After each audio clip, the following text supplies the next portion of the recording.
मैं नवनीत गौतम आप सभी का स्वागत करता हूं बीएससी सेकेंड ईयर की फिजिक्स क्लास में। तो जैसा कि आप सभी देख सकते हैं हमारी फर्स्ट यूनिट चल रही है जिसका नाम है इलेक्ट्रोस्टैटिक्स यानी वैद्युत स्थितिकी।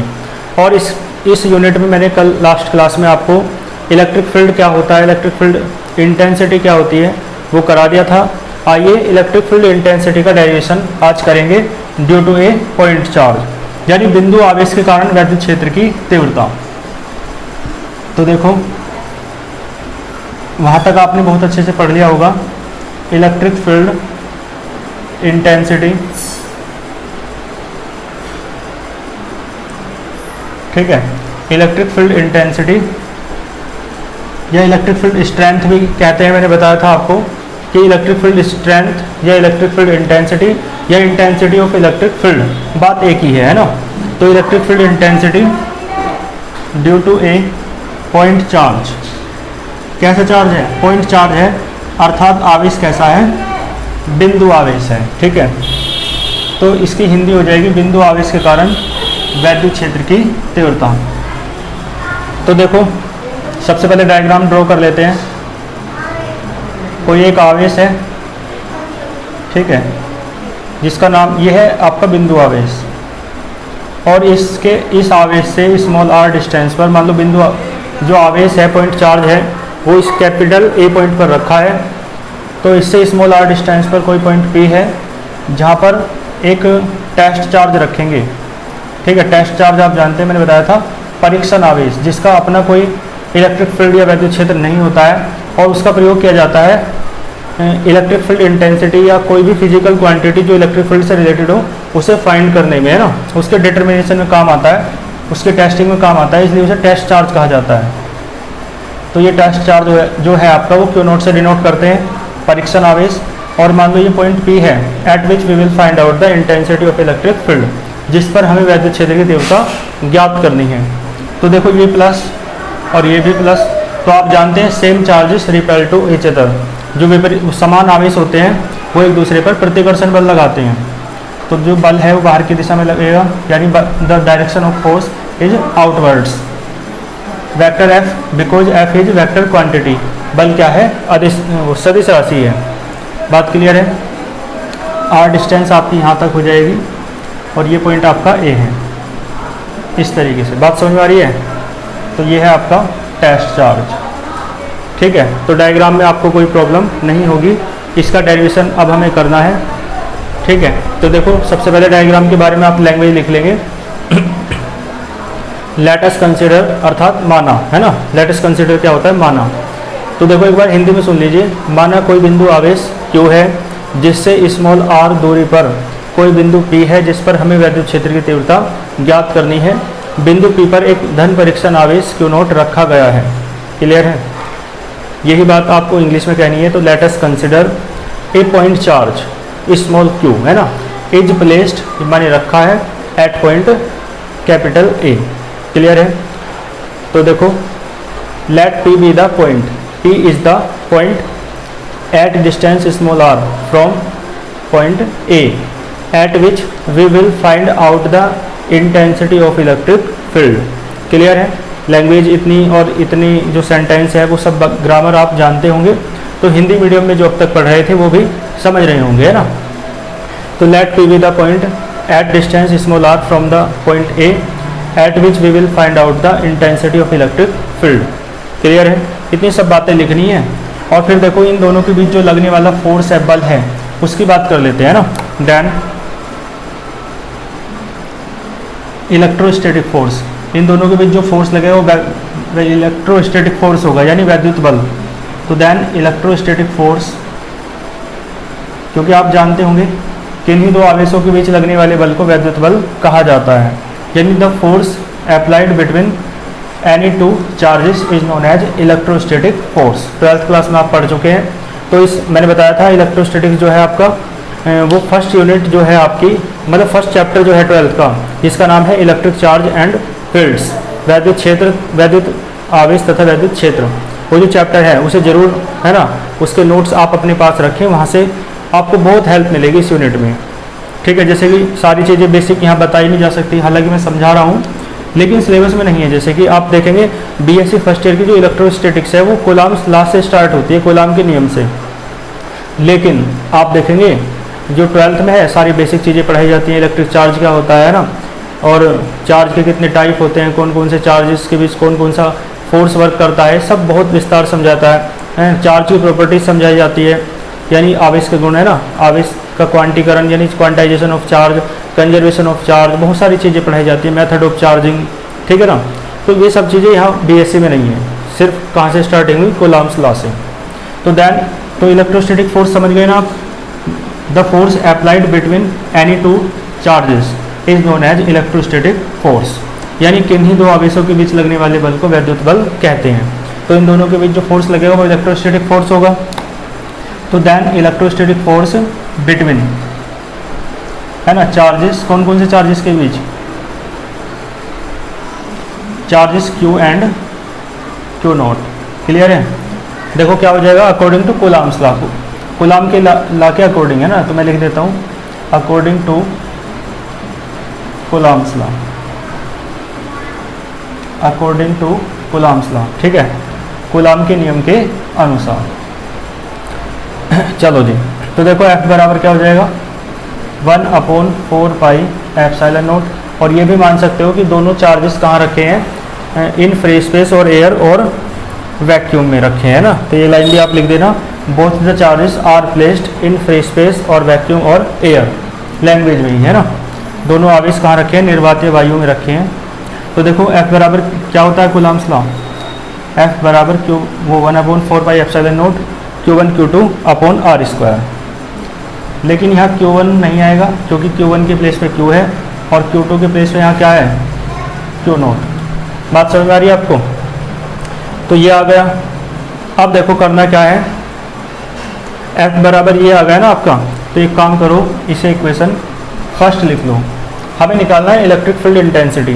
तो देखो देन, है ना, मैं शॉर्ट में लिख देता हूँ, आप पूरा लिख देना, इलेक्ट्रिक फील्ड इंटेंसिटी। और किसके कारण निकाल रहे हैं, पॉइंट चार्ज के कारण, इस पॉइंट चार्ज के कारण, है ना, एक पॉइंट P है उस पर। तो किसके कारण, ड्यू टू पॉइंट चार्ज। ये डेरिवेशन आपका 12th में भी था, है ना। अभी तक तो 12th का ही चल रहा है। अभी तक मैंने एक भी डेरिवेशन या एक भी टॉपिक ऐसा नहीं पढ़ाया है जो 12th में ना हो। इसके बाद आएंगे, है ना, जो नए टॉपिक आने शुरू होंगे। इलेक्ट्रिक फील्ड इंटेंसिटी, तो अभी आपको बहुत अच्छा लग रहा होगा, है ना, इलेक्ट्रोस्टैटिक्स बहुत आसान लग रही होगी। तो आसान है भी, है ना। तो धीरे धीरे चलते हैं ना और पढ़ते चलते हैं पिछले क्लासेस का, तो सब कुछ आसान ही लगेगा। अभी तो आप वो पढ़ रहे हैं जो आपने 12th में भी पढ़ा है, ठीक है। एक दो क्लास में वो कंप्लीट हो जाएगा, फिर नई नई चीज़ें पढ़ेंगे तो आपको और भी इंटरेस्ट आएगा। और बस शर्त ये है कि आप पिछली क्लासेस जो है उसे तैयार करते चले, है ना, नोट्स बनाते चले। बाकी PDF नोट्स में ग्रुप में, है ना, डालने का जो प्रोसेस है वो जारी है। तो BSc सेकेंड ईयर के नोट्स भी आज ही मैं डाल दूंगा ग्रुप में। तो ग्रुप का जो लिंक है व्हाट्सएप ग्रुप का, यदि आप ज्वाइन ना हुआ हो कोई स्टूडेंट, तो डिस्क्रिप्शन बॉक्स में लिंक है ग्रुप का, उसे जा करके वहाँ से ग्रुप में ज्वाइन हो सकते हैं आप, है ना। तो देखो देन वो क्या है, ये electric field intensity due to a point charge. तो देखो फॉर्मूला क्या होता है, बाय डेफिनेशन आपको पता है, कल ही तो पढ़ाया था। और बाकी आप जानते हैं, E = क्या होता है, F/Q नॉट। F की वैल्यू रख दो यहाँ पे, तो E बराबर क्या हो जाएगा, देखो 1/Q नॉट ऐसे रहने दो, और F की वैल्यू रख दो इक्वेशन फर्स्ट से, ये आ जाएगा। और Q not upon R square. तो आप देखेंगे Q नॉट से Q नॉट कैंसिल, ठीक है, आपको दिख रहा है यहाँ तक। Q नॉट से Q नॉट क्या हो जाएगा, कैंसिल। तो अब जो बचा वही आपका डेरिवेशन हो जाएगा। बस करना क्या है, E = आ जाएगा 1/4 पाई एप्सिलॉन नॉट और Q अपॉन R स्क्वायर, ठीक है। तो it is the expression of intensity of electric field due to a point charge. आइए इसकी वेक्टर फॉर्म के बारे में देख लेते हैं। वेक्टर फॉर्म क्या हो जाएगी, वेक्टर फॉर्म अर्थात सदिश रूप, है ना। तो देखो इलेक्ट्रिक फील्ड इंटेंसिटी यानी विद्युत क्षेत्र की तीव्रता भी सदिश राशि है, तो वेक्टर लगेगा इस पर। It is also a vector quantity. और Q अपॉन R स्क्वायर, तो मैंने बताया था एक यूनिट वेक्टर होता है, एकांक सदिश होता है ना, जिसकी मल्टीप्लाई कर दी जाती है तो डायरेक्शन पता चल जाती है। जो यूनिट वेक्टर एकांक सदिश है वो आपने 11th क्लास में पढ़ा होगा। तो उसमें क्या होता है, कैप लगा करके डिनोट करते हैं, प्रदर्शित करते हैं, और इसका परिमाण या जो मैग्नीट्यूड है वो 1 होता है, 1 होता है परिमाण इसका, है ना। और इसका काम केवल डायरेक्शन को बताना होता है, दिशा को बताना होता है। तो यहाँ पे इसका डायरेक्शन आप देखना चाहते हैं ना, तो किससे मल्टीप्लाई करेंगे, ये जो डिस्टेंस है ना, तो डिस्टेंस का यूनिट वेक्टर से मल्टीप्लाई कर देंगे, यानी दूरी का एकांक सदिश। और ऐसा किया है कूलॉम के नियम में जब लिखा था वेक्टर फॉर्म, तब भी ये बात मैंने आपको समझाई होगी। और आप जानते हैं फॉर्मूला आर कैप क्या होता है, वेक्टर आर अपॉन आर, ये फॉर्मूला था 11th में, ठीक है। तो आर कैप यानी unit vector of vector r, तो आर कैप क्या हो जाएगा, वेक्टर आर अपॉन आर। देखो 1/4/ε0 क्यू अपॉन आर स्क्वायर, और इसकी वैल्यू रखो वेक्टर आर अपॉन आर। तो इसकी जो वेक्टर फॉर्म है आपकी वो क्या आ जाएगी, 1/4πε0 और क्यू अपॉन आर क्यूब और इंटू वेक्टर आर, ठीक है जी। तो ये आ गया आपका, है ना। तो यहाँ तक आप नोट कीजिए, डेरिवेशन आपका कंप्लीट हुआ।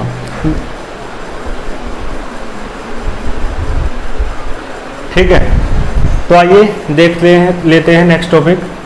तो ये डेरिवेशन आपको समझ में आया होगा और ये 12th क्लास में भी था।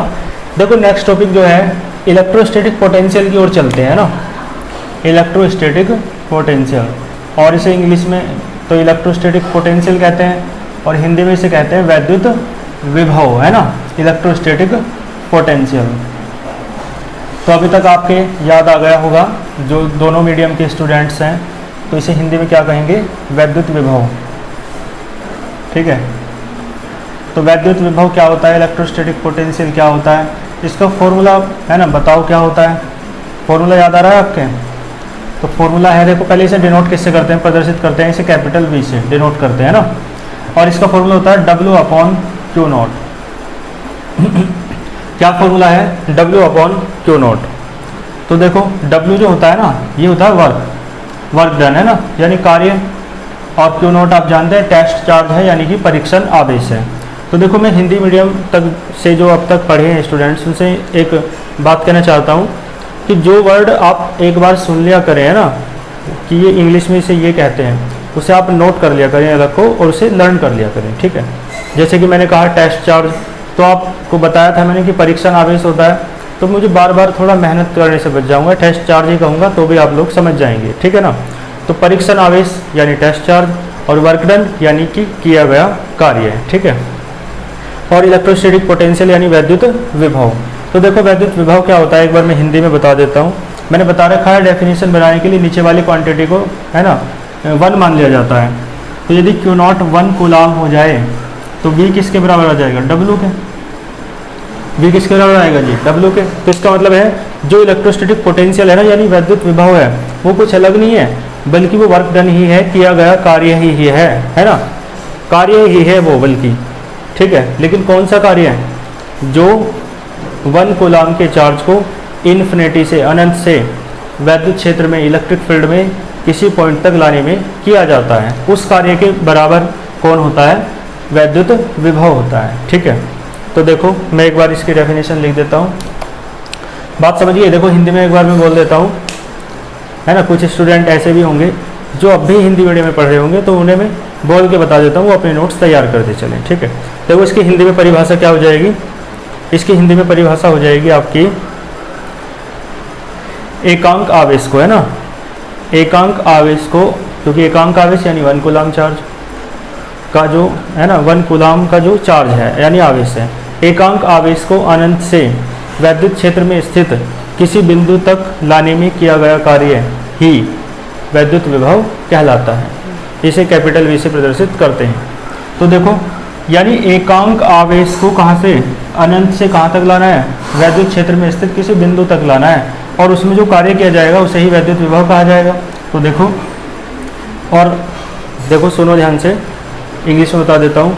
एक यूनिट चार्ज है यानी एकांक आवेश, यूनिट चार्ज यानी 1 कूलाम का चार्ज, यूनिट चार्ज, और उसे इन्फिनिटी से कहाँ तक लाना है, इलेक्ट्रिक फील्ड में किसी पॉइंट तक लाना है। तो इस चार्ज को, यूनिट चार्ज को इन्फिनिटी से इलेक्ट्रिक फील्ड में किसी पॉइंट तक लाने में जो वर्क करना पड़ेगा, उस वर्क को ही आप क्या कहते हैं, इलेक्ट्रोस्टैटिक पोटेंशियल कहते हैं। तो मैं लिख देता हूँ उसकी डेफिनेशन। देखो द वर्क डन, है ना, यानी किया गया कार्य, तो the work done to move माने लाने में, और किसे लाने में, to move the unit charge यानी एकांक आवेश को, 1 कूलम के आवेश को, है ना, चार्ज को। तो the work done to move unit charge, और कहाँ से कहाँ तक, मैंने बताया अनंत से कहाँ तक, वैद्युत क्षेत्र में स्थित किसी बिंदु तक, यानी इन्फिनिटी से इलेक्ट्रिक फील्ड में सिचुएटेड किसी पॉइंट तक। तो the work done to move unit charge from infinity, है ना, from infinity to any point, यानी इन्फिनिटी से किसी पॉइंट तक, और ये पॉइंट कहाँ पे है, एनी पॉइंट इन इलेक्ट्रिक फील्ड। ये जो पॉइंट है ना, ये इलेक्ट्रिक फील्ड का है, वैद्युत क्षेत्र का है। बात क्लियर है। तो the work done to move unit charge from infinity to any point in the electric field, ठीक है, यानी अनंत से, है ना, अनंत से वैद्युत क्षेत्र में स्थित किसी बिंदु तक एकांक आवेश को लाने में जो किया गया कार्य है वो क्या कहलाता है, वैद्युत विभव कहलाता है। क्लियर है, सारी बातें इसमें हुई। द वर्क डन है ना, टू मूव यूनिट चार्ज, है ना, unit charge from infinity to any point in the electric field, बस अब आगे कुछ नहीं है, is known as electrostatic potential. Next line से आप लिख देंगे it is denoted by capital V। फिर बताना पड़ेगा W क्या है, Q नोट क्या है। तो नेक्स्ट लाइन से आप लिखेंगे if W be the work done, W क्या है, वर्क डन है, और कौन सा वर्क डन, टू मूव माने लाने में, द चार्ज Q नोट, यहाँ पे यूनिट चार्ज नहीं कहेंगे, यूनिट चार्ज केवल डेफिनेशन में कहते हैं, यहाँ बताएंगे कौन सा चार्ज ला रहे हो। तो the work done if W be the work done to move Q naught charge from infinity to any point in the electric field, then electrostatic potential. Next line में फॉर्मूला लिखेंगे और बॉक्स में बंद कर देंगे। आइए इसकी यूनिट और डायमेंशन के बारे में बात कर लेते हैं, है ना, ये तो चीज़ केवल समझाने के लिए थी। यूनिट और डायमेंशन, यूनिट माने मात्रक, देखो इसका क्या है, देखो कार्य यानी वर्क डन की जो यूनिट है वो जूल होती है, और चार्ज की यूनिट होती है कूलम, तो इसकी यूनिट हो जाएगी जूल पर कूलम, ठीक है। और इसकी डायमेंशन देखो, डायमेंशन यानी विमा, ठीक है, विमा देखो कार्य की जो विमा है, यानी dimension of work done is mn² T⁻⁻², याद होगी आपके, अन्यथा आप अपने 11th के नोट्स में देख लीजिए। और चार्ज की जो यूनिट विमा वो है, विमा डायमेंशन वो TA होती है, ये तो मैंने बताया, मतलब हाँ 12th में होती है ना, देख लेना, ठीक है ना। तो डायमेंशन वगैरह समझाने की तो कोई आवश्यकता नहीं है, कमेंट बॉक्स में बताएं कि आवश्यकता है या नहीं, क्योंकि है ना ये सब बेसिक चीज़ें हैं, आप जानते होंगे। और इतनी एक्सपेक्टेशन में BSc के लेवल पे आपसे कर सकता हूँ कि आपको कार्य यानी वर्क डन की डायमेंशन मुझे निकाल के दिखाने की आवश्यकता नहीं है, चार्ज की डायमेंशन निकाल के दिखाने की आवश्यकता नहीं है, ठीक है।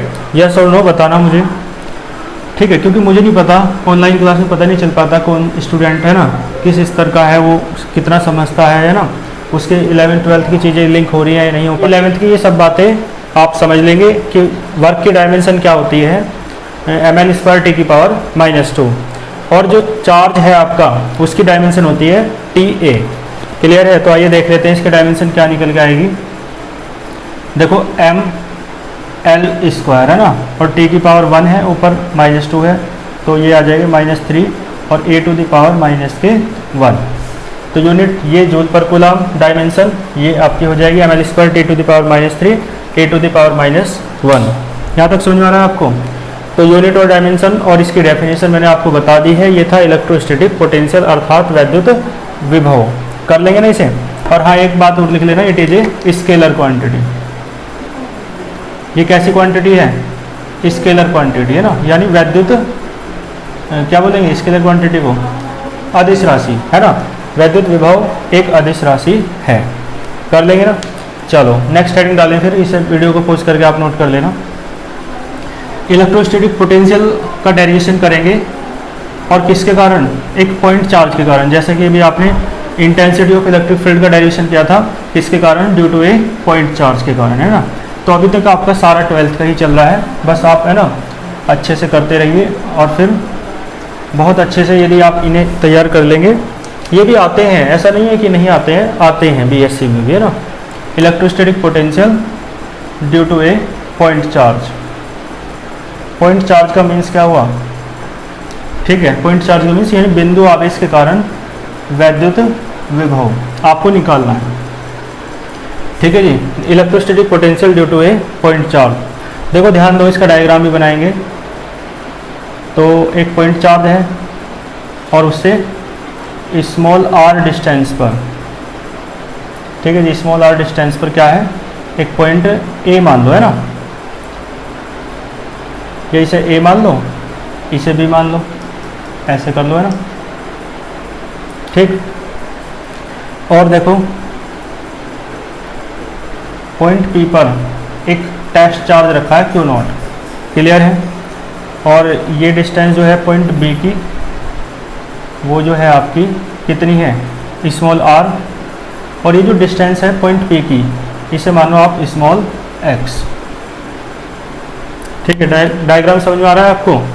तो पॉइंट बी की जो डिस्टेंस है वो आपकी कितनी है, स्मॉल आर है, और पॉइंट पी की जो डिस्टेंस है वो आपकी स्मॉल एक्स है। टेस्ट चार्ज यानी परीक्षण आवेश कहाँ रखा है, पॉइंट पी पर। अब देखो यहाँ पर एक ये जो चार्ज है ये प्लस क्यू है, पॉइंट चार्ज, इसके कारण आपको इलेक्ट्रोस्टैटिक पोटेंशियल निकालना है, यानी वैद्युत विभव, और कहाँ निकालना है ना। यहाँ तो ऐसा होता ही नहीं है, यहाँ तो किसी पॉइंट पे नहीं निकालते, यहाँ क्या होता है, इन्फिनिटी से उठा के लाते हैं इलेक्ट्रिक फील्ड में इस सिचुएटेड किसी पॉइंट तक। तो मान लो कहाँ तक उठा के लाएंगे, इन्फिनिटी से बी पॉइंट तक लेके आएंगे ना। तो आगे जो पॉइंट होगा वो मान लो यहाँ पे आपका कौन सा पॉइंट है, इन्फिनिटी, क्लियर है। तो टेस्ट चार्ज को उठा करके लाना है इन्फिनिटी से पॉइंट बी तक, जो कि आर डिस्टेंस पर है ना, पॉइंट ए से, यानी पॉइंट चार्ज से आर डिस्टेंस पर जो पॉइंट बी है उस तक आपको लाना है टेस्ट चार्ज क्यू नॉट को इन्फिनिटी से पॉइंट बी तक। लाने में जो वर्क करेंगे पहले वो निकाल लो, और फिर आप जानते हैं V इज इक्वल्स टू क्या होता है, W अपॉन क्यू नॉट होता है, तो W निकाल लो बस, फिर तो वैल्यू रख देंगे W की, तो V भी निकल जाएगा, यानी इलेक्ट्रोस्टैटिक पोटेंशियल, ठीक है। तो इस डेरिवेशन की हेल्प से देखो और भी डेरिवेशन हो सकते हैं। एक तो वर्क डन का हो जाएगा, और आपको पता है जो वर्क डन होता है वो पोटेंशियल एनर्जी के बराबर होता है, यानी जो किया गया कार्य है वो स्थितिज ऊर्जा के बराबर होता है। तो स्थितिज ऊर्जा यानी क्या बोलते हैं, पोटेंशियल एनर्जी, उसका भी एक डेरिवेशन हो सकता है, वर्क का भी हो सकता है। तो एक, दो और एक इसका, तीन, है ना, तीन डेरिवेशन इस एक डेरिवेशन की हेल्प से हो जाएंगे, समझ रहे हैं। और जो इसकी डिस्टेंस है इन्फिनिटी पॉइंट की, तो वो तो इन्फिनिटी ही हो जाएगी, अनंत हो जाएगी, है ना। चलो, तो ये प्लस क्यू है और ये प्लस क्यू नॉट है, दोनों के बीच कौन सा फोर्स लगेगा, रिपल्सिव फोर्स। तो फोर्स हो जाएगा आउटवर्ड्स, यानी बाहर की ओर। अब इसे उठा के ला रहे हैं, देखो इन्फिनिटी से उठा के ला रहे हैं पॉइंट बी तक। तो देखो इसमें भी ऐसे करेंगे जैसे आप 12th क्लास में करते थे ना, स्मॉल के लिए निकाल लेते हैं और फिर इसका इंटीग्रेशन कर देते हैं, समाकलन कर देते हैं, इंटीग्रल कर दिया जाता है तो कंप्लीट के लिए आ जाता है, ठीक है। स्मॉल के लिए निकाल लें, फिर उसका इंटीग्रल कर दें तो कंप्लीट के लिए आ जाता है। तो आपको निकालना है वो वर्क डन जो इन्फिनिटी से, जो टेस्ट चार्ज क्यू नॉट को इन्फिनिटी से पॉइंट बी तक लाने में किया जाना है, वो वर्क डन निकालना है ना। तो आप क्या करेंगे, पहले आप स्मॉल वर्क डन निकाल लो। तो स्मॉल वर्क डन पता कैसे निकालेंगे, इस टेस्ट चार्ज क्यू नॉट को पॉइंट पी से मान लो कहाँ पे ला रहे हैं, पॉइंट पी डैश पे ला रहे हैं, ठीक है। और मान लो कितनी डिस्टेंस चलनी पड़ रही है इसके लिए आपको, dx, डिस्प्लेसमेंट कितना है dx, ठीक है। तो आप पहले निकालेंगे work done, small work done, जो कि टेस्ट चार्ज क्यू नॉट को हम कहाँ से कहाँ ला रहे हैं, पॉइंट पी से पी डैश तक लाने में जो वर्क करना है हमें, उससे निकाल लो, है ना। फिर उसका इंटीग्रेशन कर देंगे तो सारा आ जाएगा, इन्फिनिटी से पॉइंट बी तक लाने में जो वर्क किया जाएगा वो आ जाएगा, और फिर उसकी वैल्यू यहाँ रख देंगे तो v आ जाएगा, है ना, समझ रहे हैं ना। बाकी 12th में भी था, तो अब तो आप और भी अच्छे से समझ रहे होंगे। 12th के नोट्स, है ना, इसे ये सब चीज़ें मैंने बताया, इलेक्ट्रोस्टैटिक्स पढ़ने से पहले आप एक बार अच्छे से, है ना, 12th का जो नोट्स हैं आपके फर्स्ट चैप्टर के, उसके आप एक बार अच्छे से क्विक रिवीजन कर लीजिएगा, है ना, तब बहुत अच्छे से समझ में आएगा आपको, ठीक है। क्योंकि वो आपके नोट्स हैं ना, और वो आपकी लैंग्वेज में रहे होंगे या आप उन्हें पढ़ चुके होंगे, याद कर चुके हैं ना, तो उनका एक बार रिवीजन कर लेंगे ना तो और भी अच्छा समझ आएगा। बाकी नहीं भी करेंगे या नोट्स उपलब्ध नहीं है, कोई भी बात है, तो भी आपका लिंक हो रहा होगा थोड़ा बहुत 12th से, और ना भी हो तो नई चीज़ें भी तो आपको पढ़नी है, फिर 12th के लिंक की भी आदत ना डालें आप, तो नई चीज़ें है ना, मैं पूरे विस्तार से पूरा आराम से है ना, कोई जल्दी के बिना समझा रहा हूँ तो आपको समझ आ रहा होगा, ठीक है ना। तो समझ आ रहा है नहीं बताइए, कमेंट बॉक्स में बता दिया करिए, है ना, कमेंट जरूर किया करें, उससे है ना पता चलता है और मोटिवेशन भी मिलता है, ठीक है। तो यहाँ तक समझ आ रहा है आपको, ये डायग्राम है आपका। तो सबसे पहले तो आपको इसके डायग्राम के बारे में मैं एक बार हिंदी में बता देता हूँ। देखो हिंदी माध्यम वाले सुन लें, क्या कहेंगे, माना कोई बिंदु आवेश प्लस क्यू है ना, जिससे स्मॉल x दूरी पर बिंदु P पर कोई परीक्षण आवेश क्यू नॉट रखा है। क्लियर है। इस परीक्षण आवेश को बिंदु P से P डैश तक dx दूरी चलाकर या dx दूरी तय करने के पश्चात लाया जाता है, ठीक है। बस फिर उसके बाद जो बात करनी है वो तो करेंगे डेरिवेशन में। एक बार इंग्लिश में सुन लीजिए, है ना, लैंग्वेज लिख लीजिएगा, और हिंदी से इंग्लिश में कैसे कन्वर्ट करते हैं उस पर भी ध्यान दीजिए। देखो, let us consider a point charge plus Q. Clear है, full stop. Let a test charge Q naught is placed at point P at distance small X from point capital A. Clear है। तो देखो, let this test charge Q naught is moved, या है ना, is moved मैंने लाया जाता है, from point P to P dash, P से पी डैश पे लाया जाता है। तो देखो पहले फिर स्मॉल वर्क निकालेंगे, और आप जानते हैं देखो वर्क का फॉर्मूला होता है फोर्स इनटू डिस्प्लेसमेंट। तो देखो वर्क तो तब निकालेंगे ना, पहले फोर्स निकाल लें। तो आइए पहले फोर्स की बात कर लेते हैं, है ना। देन देखो बोर्ड पे, देन फोर्स, कौन सा फोर्स, इलेक्ट्रोस्टैटिक फोर्स है ना। कौन सा फोर्स है, इलेक्ट्रोस्टैटिक फोर्स, क्योंकि दोनों पॉजिटिव चार्ज हैं, और आपको पता है चार्जेस के बीच जो फोर्स लगता है वो इलेक्ट्रोस्टैटिक फोर्स होता है। पॉजिटिव के बीच लग रहा है तो कौन सा है, रिपल्सिव फोर्स है ना, प्रतिकर्षण बल। तो then electrostatic force, then electrostatic force, ठीक है जी, ऑन चार्ज या ऑन वगैरह छोड़ो, दोनों के बीच ही लग रहा है। Then electrostatic force between charges Q and Q naught. Clear है।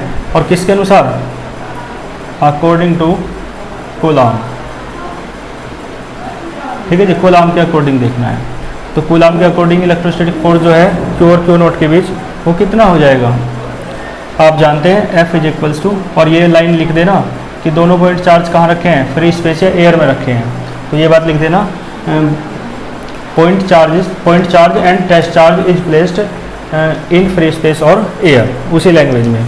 तो देखो क्या हो जाएगा, Q1 की जगह Q है, Q नॉट जो है आपका Q2 की प्लेस पर है, और अपॉन R नहीं आएगा, दोनों के बीच की डिस्टेंस ली जाती है, क्या है, x स्क्वायर।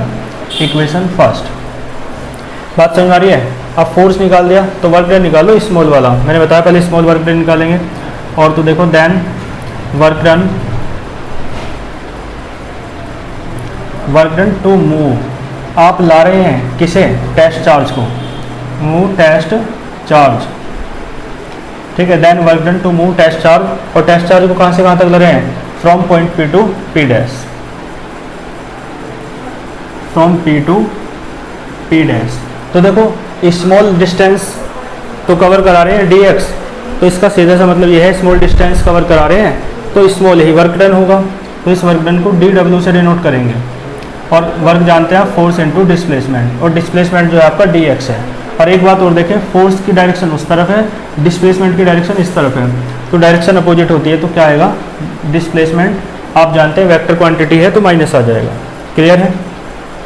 फोर्स की वैल्यू रख दो ऊपर से, तो dw जो है फोर्स की वैल्यू रखें 1/4πε0, और ये Q not upon x square, minus जो है शुरुआत में लगा दो, और इंटू dx। क्लियर है, यहाँ तक दिख रहा है आपको। चलो अब उसके बाद मैं उधर लिख देता हूँ।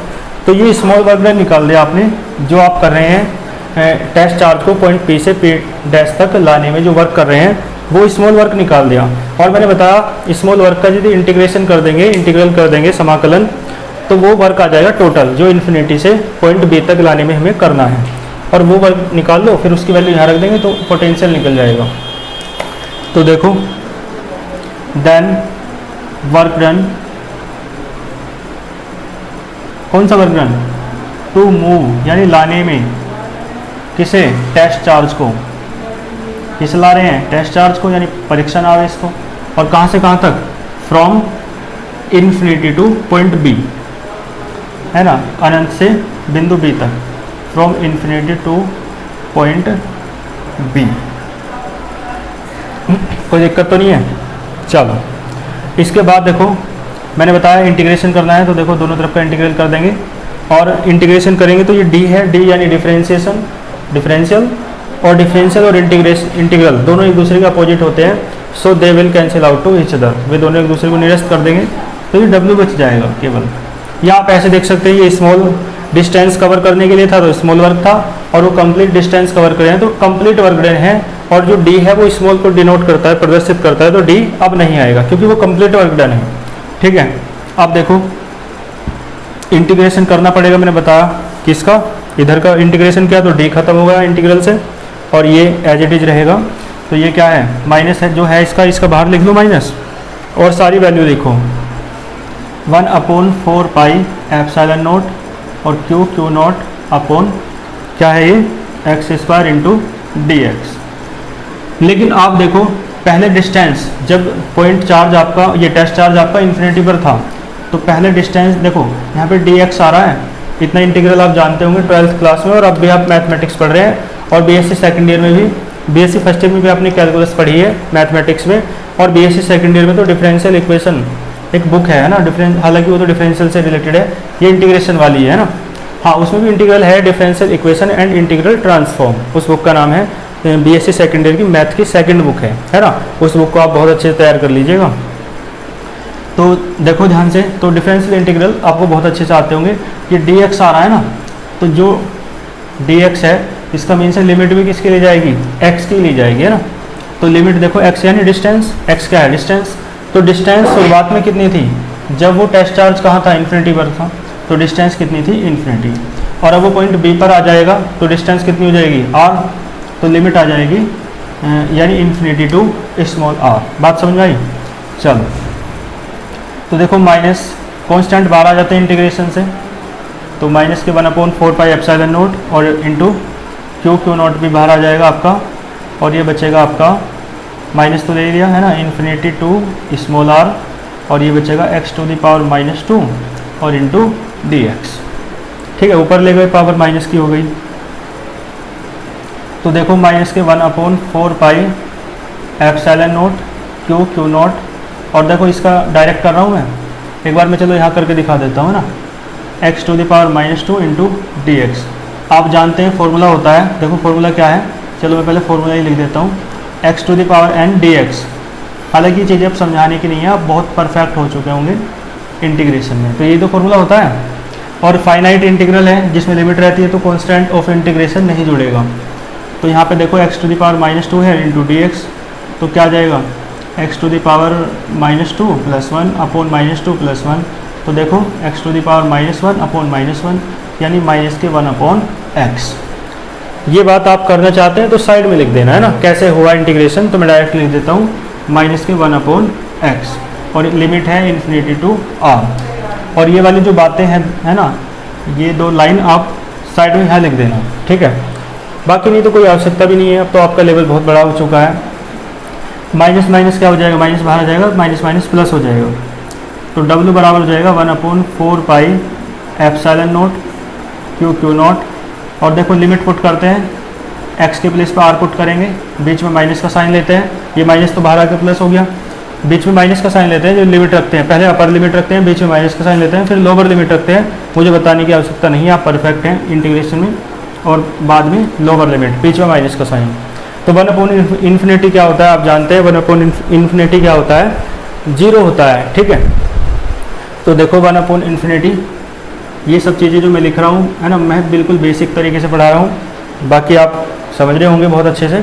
1/∞ 0 है, तो देखो क्या आ जाएगा 1/4 पाई, क्योंकि देखो स्टूडेंट हर तरीके का होता है ना, इसलिए सभी को साथ लेके चलना है, तो थोड़ा इसी तरीके से मुझे पढ़ाना पड़ेगा। बाकी आप बताइए अपनी है ना, राय दिया कीजिए। देखो 1/∞ तो 0 हो जाएगा, Q naught upon small are.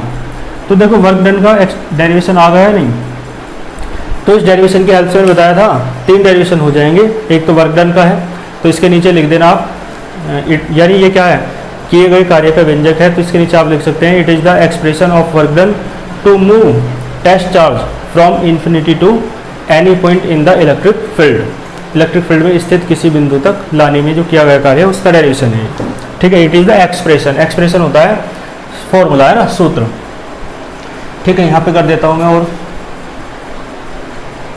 आगे देखो, तो देखो W है ना, एक बात और मैंने बताई आपको, W इज इक्वल्स टू किसके बराबर होता है, U के। तो एक फॉर्मूला जो आपका है यहाँ बन जाएगा, W के प्लेस पे U रख दो, तो एक फॉर्मूला ये बन जाएगा ना। तो पोटेंशियल एनर्जी होता है U, है ना, यानी इसे बोलते हैं हिंदी में स्थितिज ऊर्जा। तो इसके नीचे लिख देना it is the expression of potential energy, है ना, स्थितिज ऊर्जा। It is the expression of potential energy, ठीक है, बिटवीन 2 चार्जेस, है ना, between point charge and test charge जो भी है ना। इसके बाद देखो हमें तो निकालना क्या है, लेकिन हमें निकालना है इलेक्ट्रोस्टैटिक पोटेंशियल। कर लेंगे ना, पूरा लिख लेना। तो B बराबर क्या होता है, W अपॉन क्यू नॉट होता है। तो देखो 1 अपॉन क्यू नॉट ऐसे रखो और W की वैल्यू पुट करो, कहाँ से, वहाँ से, ये हो जाएगा क्यू नॉट अपॉन R। तो देखो क्यू नॉट से क्यू नॉट कैंसिल हो जाएगा आपका, तो जो आपका V बचेगा ना वो ये बच जाएगा 1 अपॉन 4 पाई एप्सिलॉन नॉट और ये Q अपॉन R, ठीक है जी। इस तरीके से V बराबर क्या आ जाएगा आपका 1 अपॉन 4 पाई एप्सिलॉन नॉट, है ना, इंटू Q अपॉन R। तो ये डेरिवेशन आ गया आपका। अब जो हमें करना था, तो इसके नीचे लिख देना it is the expression, expression माने फॉर्मूला यानी सूत्र। इट इज़ द एक्सप्रेस, या व्यंजक कहते हैं हिंदी में, it is the expression of electrostatic potential due to a point charge, ठीक है। इसकी कोई वेक्टर फॉर्म होती नहीं है क्योंकि ये वेक्टर क्वांटिटी नहीं है, इसी कारण ये डेरिवेशन यहाँ पर ही कंप्लीट हुआ। कर लेंगे ना आप इसे, तो इसे बहुत अच्छे से कर लेना। कोई भी प्रॉब्लम हो आप कमेंट बॉक्स में बता सकते हैं। बाकी व्हाट्सएप ग्रुप ज्वाइन कर लें तो आप वहाँ भी अपनी प्रॉब्लम शेयर कर सकते हैं, ठीक है। मिलते हैं फिर नेक्स्ट वीडियो में, अच्छे से पढ़ते रहिए। नोट्स आपको मिल जाएंगे PDF ग्रुप में ही, और अपने जो साथ के स्टूडेंट्स हैं उन तक वीडियो को पहुँचाइए अधिक से अधिक। मिलते हैं फिर नेक्स्ट वीडियो में, अच्छे से पढ़ते रहिए। All the very best.